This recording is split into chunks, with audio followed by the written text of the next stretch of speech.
Haideți după mine.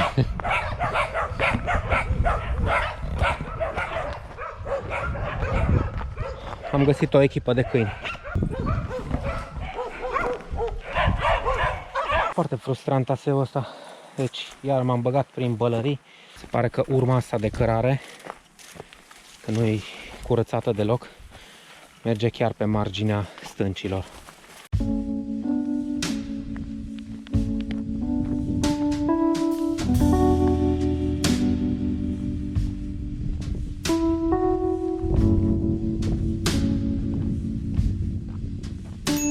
Aha! Acolo era. Noi acolo trebuie să ajungem. Jos în vale, la sătunul acela care pe hartă apare sub denumirea de Camping Cheile Cibului.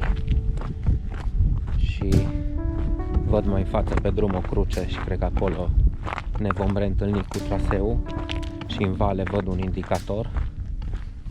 Deci da, am făcut un mic ocol. În loc să venim de la pădure, de la partea de sus a pădurii, în linie dreaptă încoace, am mers un pic mai sus spre măgura respectivă, spre coamă, spre munți, spre vârf. Sunt alte sinonime.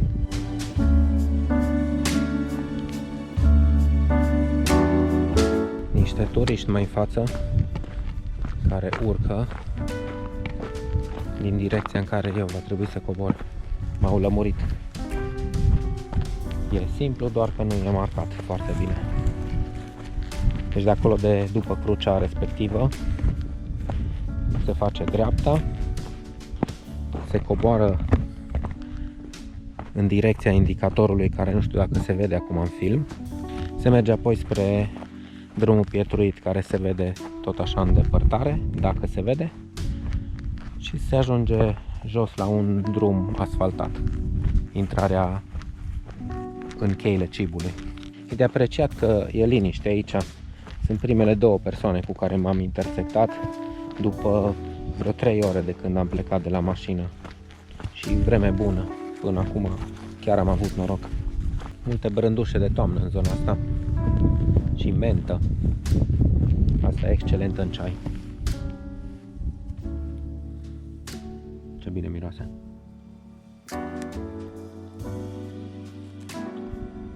Gumă de mestecat. Naturală. Noi spre cheile Cibului mergem. E destul de dificil traseul ăsta pentru că sunt slabe marcajele. Nu sunt refăcute, sunt foarte rare. E important să ai o hartă și să te descurci cât de cât, să ai un pic de simț de orientare. Eu am o aplicație pe telefon de busolă, dacă vreau precizie maximă, dar oricum nu vă zic lucrurile astea ca să vă îngrijorez. Foarte mulți șampinioni și o beșină calului imensă. Încă e proaspătă. Asta nu mai e proaspătă. Dar chiar sunt foarte multe. Și beșini, dar și șampinioni.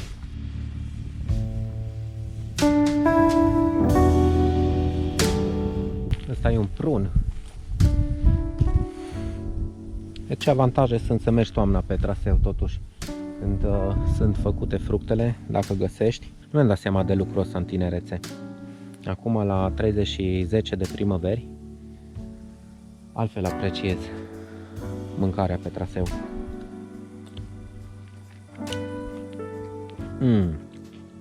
Ce aromă!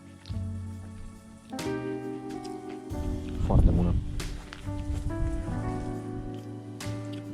Scrăpate, probabil de pe vremea când a fost secetă, în iunie și în august.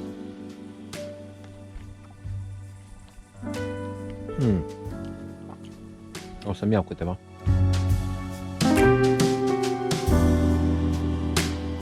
Am ajuns la civilizație, la drum. Acum trebuie să-mi iau costumul și cravata, să arăt cât de cât prezentabil, după care mergem mai departe.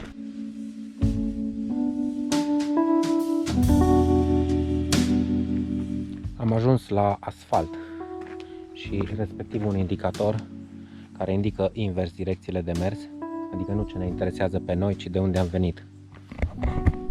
Noi mergem pe asfalt în jos spre cheile Cibului. Un alt detaliu, poate nu foarte important, e că de la ultimul indicator, de unde am dat de asfalt, noi o să mergem pe traseu pe un alt simbol, pe cruce roșie, în loc de triunghi roșu.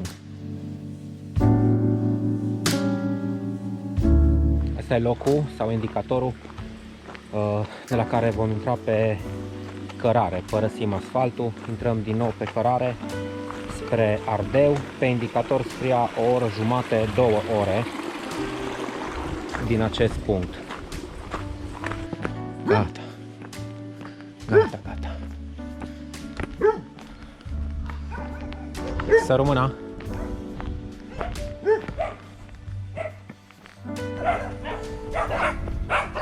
Haideți după mine.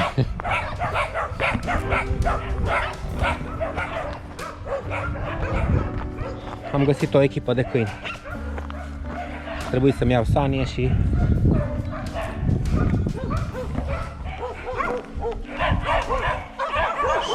gata, gata, gata.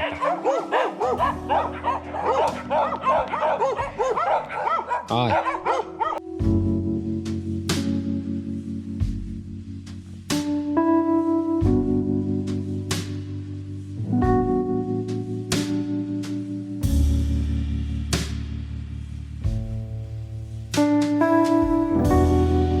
Am sărit gardul ăla din spate, n-am avut de ales și văd că este marcajul de traseu în față. Foarte ciudat cu indicatoarele astea sau marcajele slabe, că de la acela, de la ultimul, era un drum care mergea în stânga, dar trebuia să mergi înainte, nu era nicio cărare, am mers înainte, așa, intuitiv. Am început să vină să latre niște câini. În fine, am ajuns la un alt indicator, acum la un altul. Copacul tăiat. Am venit să vedem stânca, pentru că din nou ne-am pierdut de cărare. Vedem oare pe aici sau prin altă parte.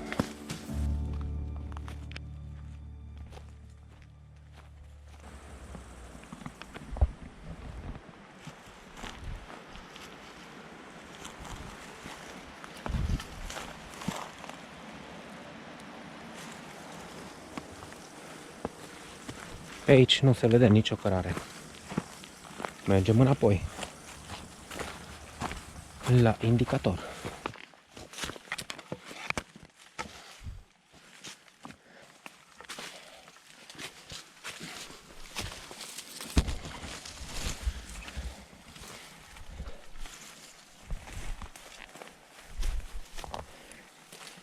Foarte frustrant aseul ăsta. Deci iar m-am băgat prin bălării. Practic de la copacul ăla tăiat trebuia urcat în sus. Am urcat pe mai sus și acum am coborât să găsesc traseul. De acolo am venit înspre cheile Cibului mergem, dacă nu suntem deja în ele. Se pare că urma asta de cărare, că nu e curățată deloc, merge chiar pe marginea stâncilor. Trebuie să fim atenți să nu ne fugă vreo piatră de sub picioare, pentru că jos nu-i tocmai moale. Suntem în punctul în care se ocolesc stâncile. Un fel de pod de lemn. Mergem cu grijă. Cred că ăsta ar fi momentul în care, dacă vreți, puteți să dați un like acestui film și dacă credeți că e suficient de interesant, puteți să-l și share-uiți cu prietenii sau apropiații voștri.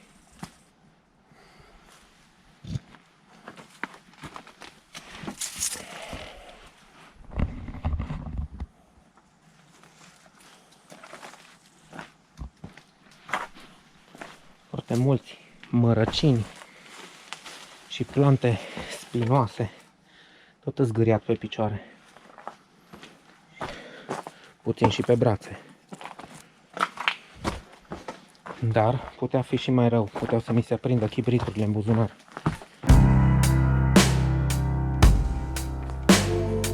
Indicatorul îmi spune că să iau la stânga.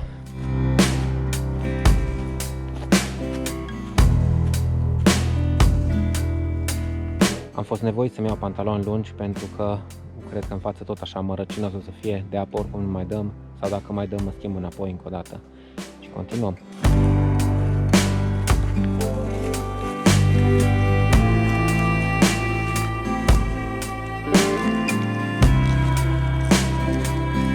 Deci traseul nu e curățat deloc, trebuie permanent verificat că ai rămas pe traseu și să ai grijă la mărăcini, pe zone unde sunt foarte mulți. Pe aici apare cărare.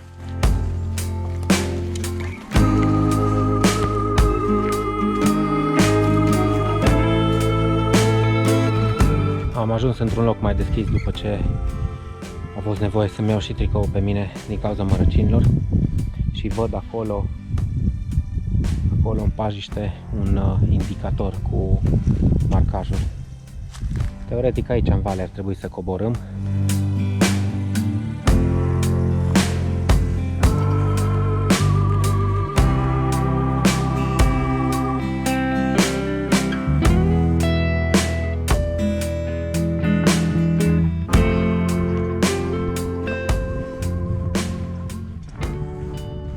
Gata. Gata. Hai fi cu minte.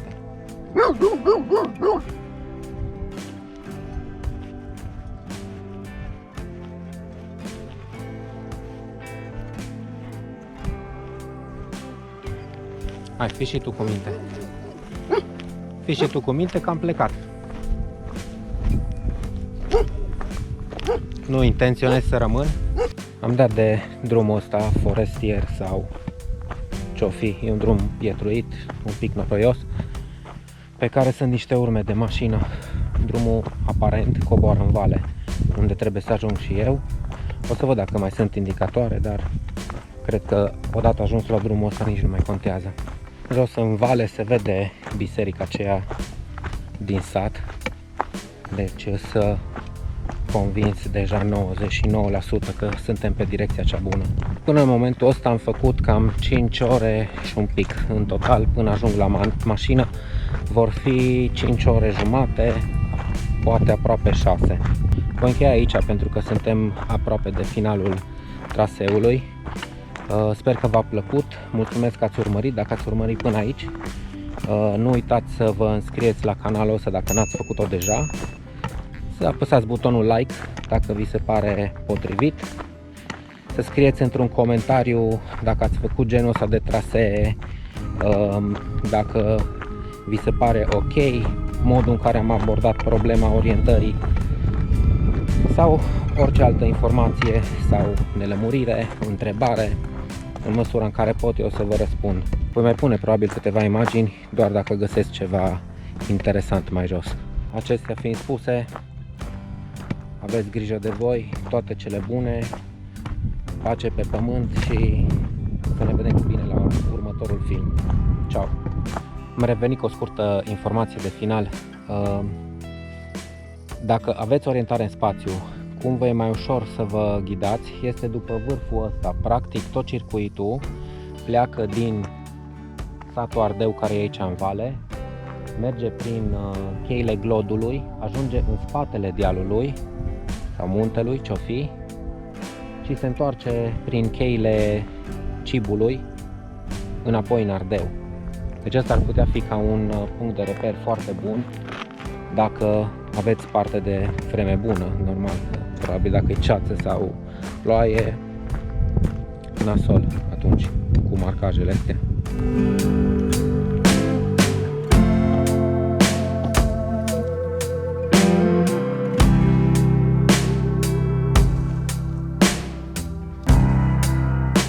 fructe pe alese. Astea sunt merele alea foarte, foarte bune. O să iau mai multe. Inițial am luat numai 2-3, am plecat, am gustat pe drumul 1 și m-am întors să mai iau. Dacă cumva știți ce soi de măr e ăsta, o denumire corectă a soiului, vă rog să scrieți într-un comentariu că eu vreau să-mi plantez în grădină. Deci e o chestie serioasă, deja caut de câțiva ani. Când am mers să întreb din ușă în ușă pe sate, dar cred că urmează. Dacă nu, scrieți voi într-un comentariu. Aici era ieșirea de pe traseu sau intrarea, dacă vreți să faceți circuitul ăsta în sens invers. Cert este că pentru mine, eu dacă mai vin vreodată aici, doar exclusiv cheile Glodului le voi mai parcurge. Ele erau frumoase, cu apă curată. Mai este aici niște chei, cheile Ardeului, dar văd că virgulă cursul de apă care merge prin ele e cam jegos. Așa că, pe lângă că nu mai am dispoziție, un motiv în plus să nu intru. Uite, când mă băgai cu bicicleta și ea se răsturnă galeata. Da? Cu cornile, marși mă! Ce faceți cu ele? Cornată. Da? Da. Mai bună ca dulceața. Știu cornata, știu și mie îmi place foarte mult. Dar nu dulceață fac. Nu? Băi, am înțeles, cornată, da. Cornată bag alcool, adică vinar, că zicem noi, vinar de mere, de la tot. Sau din ăla destilat, iar. Da, eu am din ăsta la știi. Ăsta altul gust are. Știu că sunt foarte bune. Le spăl și pe urmă le bag la... Dar le culegeți din copac sau le culegeți numai pe alea de jos? Nu, că e greu din copac direct de culeg. Da. Mie așa să iei, să mănânci, mi se par mai bune alea de jos. Alea din copac îți strâng gura, așa ca porumbelele. Mă, nu, depinde, ele sunt cam părâni, știi? Da, dar pe urmă vine băgat, vine băgat zahăr pe ele. Da. Câte 1 kg de zahăr la o sticlă de aia de 5 litri, dar bagi numai jumătate. Jumătate de corne, știi? Să vă întreb ceva. Da. Mărul ăsta, știți să-mi ziceți ce fel de măr e? E ăla care are venelele roz înăuntru și e așa mai timpuriu puțin. Dar nu Ionatan. Și nu-i făin, nu Ionatan, de aici, e de prin Livezi de sus. Luat de pe jos. Dar eu nu știu, Ionatan să fie. Nu Ionatan, că e mult mai bun decât ăla Ionatan. Am crezut că știți, de aia vă întrebam. Nu știu cum îi zice, să știți că nu știu cum îi zice. Bine. Ei, în alte locuri îi zice măr de vară sau așa ceva, unii zic de vară, dar bine, acum e septembrie. Adică varatice. Îs mai de vreme, că nu-s gata ca celelalte, adică-s gata de mâncat acum, nu... Băi, uite, dacă vrei să intri, uite aceea la capătul, de la stâlpul ăla. Nu mai vreau să intru. Am eu acolo, e grădina mea. Am înțeles. Am acolo, îi leasă pe jos, de mere. Am înțeles. Sunt foarte, nu le zice varatici. Dar anul ăsta să știi că nu-și fost așa bunică în altul an. Ori căzut de mult, atunci cu seceta ori căzut. Ori căzut, dar nu fost copte, știi? No, oricum. Mulțumesc, nu o să intru. Uite, nu, dar stai numai să ți arăt că poate mă duc în o casă la Marș, bă! Ne vedem, facem o comparație, te din elai. Marș, mă. Nu. Seamănă. Seamănă. De asta când îl rupeți, e alb înăuntru și cu niște vene roz? Da, să știi că nu știu, dragă. Ia-l acolo ce. Cu de aia zic că dacă vrei să intri, uite că din ăsta aici la. Am înțeles, că sunt mult mai mari decât ele de mai sus odată, dar nu o să intru, mulțumesc oricum. Dar ce vreau să zic, mărul a fost mare, de unde ai luat? Gălbui. Dar e bun și asta. Da, e mustos? E foarte bun. Da, e foarte bun, că de-aia am zis că când ori căzut înainte, ori căzut cu seceta aia nu fost chiar coptie. Și acum, da, anul trecut, toate vineri au fost așa mari. Luați-l pe ăsta dacă nu, trebuie că am acolo... Să vedeți diferența. Dar eu nu mânc, cu probleme cu stomacul, nu prea mânc pere din astea. Nu, roșii, iar... Nu, știi cum e stomacul ăsta, că nu-i bun. Bine, mulțumesc. Nu, dacă vrei eu îți dau, că îți dau cât de vrei. Nicio problemă, mi-a luat deja 1 kilogram așa ceva, într-o plasă poate. Acum mereți acasă. Sunteți cu mașina aia de Cluj? Da. Marș, mă! Că din sus vin eu și văd din mașina aia de Cluj. Acolo am lăsat, am făcut circuitul cum ar veni. Da, e foarte plin de mărăcini aici pe deal, către Cibului, către cheile Cibului. Da, a fost cu măsurătoarea sau? Nu, n-am nicio măsurătoare. A, nu, am crezut că de la Apia vin pe aici, eu am crezut că sunt Nu, de la n-am. Apia. De la, Am înțeles, nu. de la turism. Și pune ai, de la turism. Pune Nu, ai de la luat. turism în sensul că eu sunt turist. Nu, Ești turist, nu N-am ești nicio legătură ăștia cu nimic. muzeele. nu lucrez la sat. Nu lucrezi cu muzeul cu trebuie. Nu, nu. Da, am înțeles. Și, dar pune ai luat-o de aici, de lăsat mașina acolo. Ai mers Prin acolo, chei. pune, ai Cheile trecut... Glodului, prin chei. Pe chei, ai trecut pune, au fost vacile acolo, gardul. Da. Am mers în capăt, am ieșit în capăt, am urcat sus, am coborât în satul Cib sau satul Cheile Cibului, așa, și am venit încoace pe traseu. Și acolo ai trecut, de-a ieșit de apă, de cascada aia. Cum îi zice cascada aia? Da, am trecut prin apă, nu am mers pe sus. Și te-ai dus în sus până când ai făcut la dreapta după stâncile alea, după pădure. Da. Și ai ieșit pe... În curmătură, după aia am coborât dincolo. Și după aia ai coborât, ai dat de drumul acolo la cheile Cibului. Exact. Și ai făcut în dreapta. Iară, da. Da. Și am venit pe traseu aici. Și, pe traseu până ai venit? Pe prima dată am venit acum, nu știu zona. Nu știi Că zona. pe Cruce Roșie. Pe traseul Cruce Roșie. N-ai coborât așa cum să coborâți ca pe niște scări, de pe stâncă, nu? Ba da, pe acolo merge traseul. Ăla e traseul. Dar Da. bine, dacă alea e mai aranjată, nu e aranjată? Nu e aranjată deloc. Cum ai Deci coborât nu-i- de la traseu? Nu e aranjată Nu, deloc. dar nici până la traseu, nici nimic, nu E prăpăd acolo. Și A fost eu anul trecut de aia. Sunt locuri unde nu vezi marcajul următor. Da. Adică nu m-am pierdut, dar m-am oprit aici, să zicem, vedeam ultimul semn, m-am dus încolo, nimic, m-am întors, m-am dus încolo, nimic, m-am întors, m-am dus încolo, nimic. Au fost câteva porțiuni în Da, care ea așa era potecă. de treabă omul. Ok, văd mașina. Adio botă. Mulțumesc pentru ajutor cu câinii, cu mărăcinii la urcare. Adio și vouă. Ciao.